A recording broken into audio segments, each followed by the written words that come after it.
Parshas Vayera contains in it the story of Akeidas Yitzchak, the binding of Isaac, the sacrifice of Yitzchak by Avraham Avinu. And this story is at the same time the perhaps most difficult story in the Torah to understand, where Avraham is asked to do that which is not only most difficult, but seemingly most immoral, as the Torah itself in Sefer Devarim describes child sacrifice as a toyava to Hashem, an abomination to God. Avraham is asked to do the unthinkable, the most difficult and most immoral thing one could imagine in service to Hashem. And then he's told to not do it. And this story is therefore extremely complex and difficult to understand. At the same time, it's one of the most central stories to Judaism in that we reference it continuously and see it as a cornerstone story in Jewish thought and focus on it, especially on Rosh Hashanah. And while I may not be able to explain all the mysteries of the story, I think there are two lessons that we're meant to learn from this story that are cornerstone lessons for all of Judaism and Jewish history, that in the spirit of Masa Avos Siman Labanim, these challenges that Avraham confronted were lessons for all of Jewish history that we continuously confront. The first is that when we have a clear communication from Hashem about what he wants and what is truth, we're responsible to follow it regardless of how difficult it is, regardless of how immoral it feels to our minds, and even if it seems to contradict a value of Judaism. If we have absolute knowledge of what Hashem wants of us, because God communicated to us, then we must be willing to do anything to follow it. And that's what Avraham does in the first half of the story of the Akeidah. In the second half of the story, Avraham is told to not sacrifice Yitzchak, to hold back from this worship.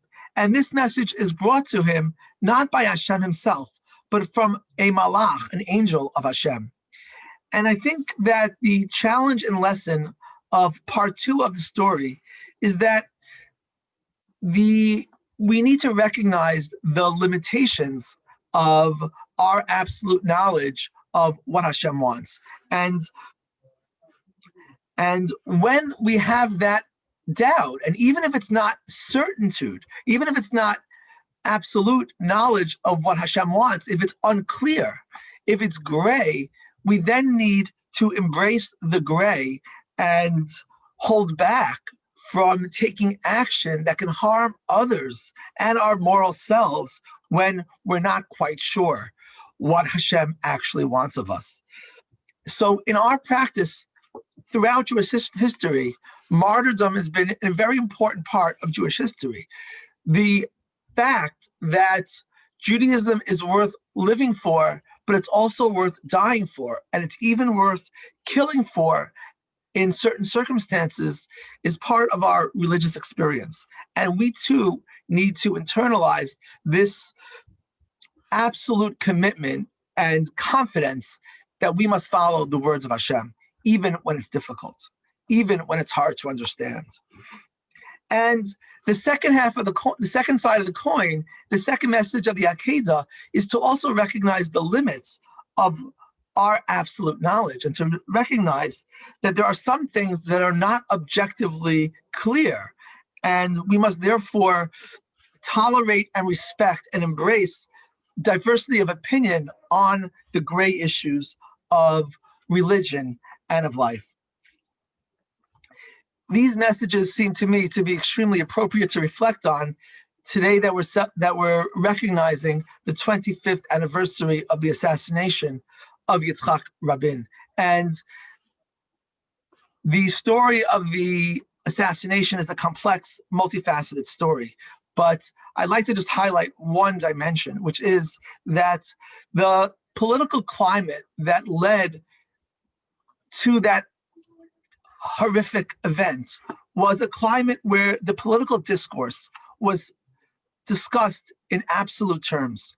And Rabin was portrayed by the right as being a murderer who was endangering the lives of many, many Israelis. And Rabbi Meir Tursky at the time wrote many reflections on this event. And he said, the arrogant sense of omniscience and absolute certitude that have plagued the debate concerning the peace process are antithetical to the Torah. That we tolerate debate about halachic issues and certainly about difficult, political, complex questions.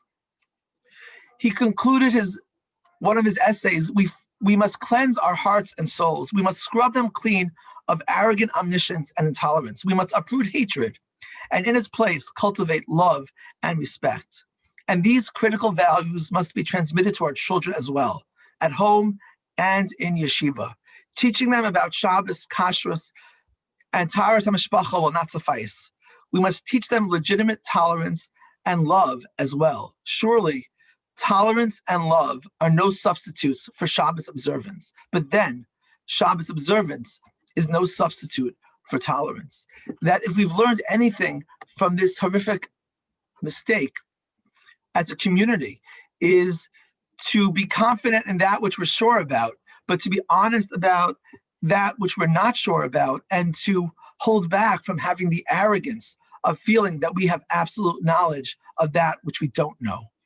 And I think this is a lesson especially relevant to us today as we're witnessing in America an extremely contentious election. And we need to be sure, at least for ourselves, that we've learned the message and lessons of history, that political discourse about areas that are gray must be done with a sense of humility and not the perception of arrogant omniscience that can lead our society only downward. Let us learn the lessons of Avraham Avinu and the lessons of our history to learn how to talk, how to respect, and how to love each other.